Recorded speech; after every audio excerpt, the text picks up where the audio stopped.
our position was simply to ensure that the very motto of the Electoral Commission, which is about transparency, was adhered. That's why we insisted on making sure nobody had any advantage. So the outcome, the NDC is okay with that. We were not happy with the fact that the second round, even though all of us agreed that nobody should have a view of the particular polls, NPP still insisted on the win. But we're dealing with a group that obviously is very worried about transparency. And you can see that every single person who went to the second round, nobody looked except the NPP. Only they tried to look into it and why they were even insisting not to have an opaque situation where nobody has advantage. Only they would know. But what is written is written. And I can say for a fact that the victory of the NDC is written, and we are going to make sure we work hard, and that reality will come to pass. General, were there any expectation before coming here in terms of picking the numbers? Were there any expectation? No, we basically believe that humans don't make such, shall I call it, dispositions.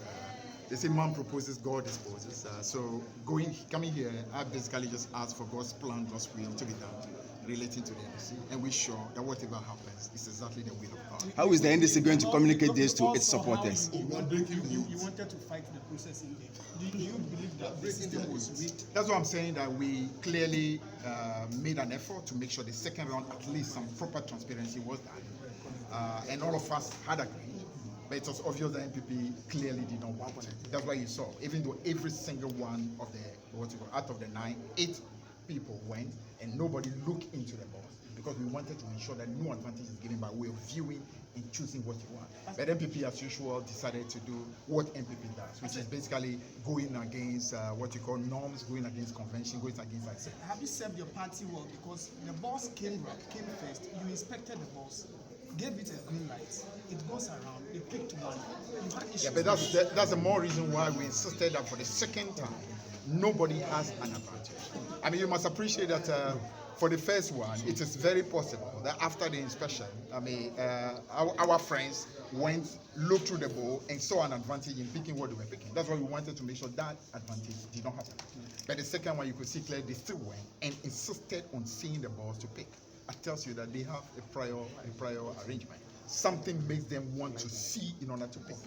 If you clearly were sure that you were just in to pick anything randomly, then you don't need to want to view what is inside in order to be able to pick.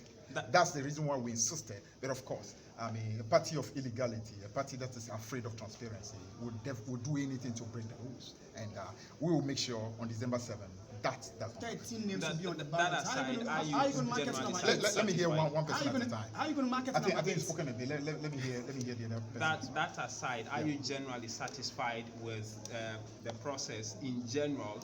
And then the NPP has the mantra of breaking the 8, but you find yourself at the 8th position.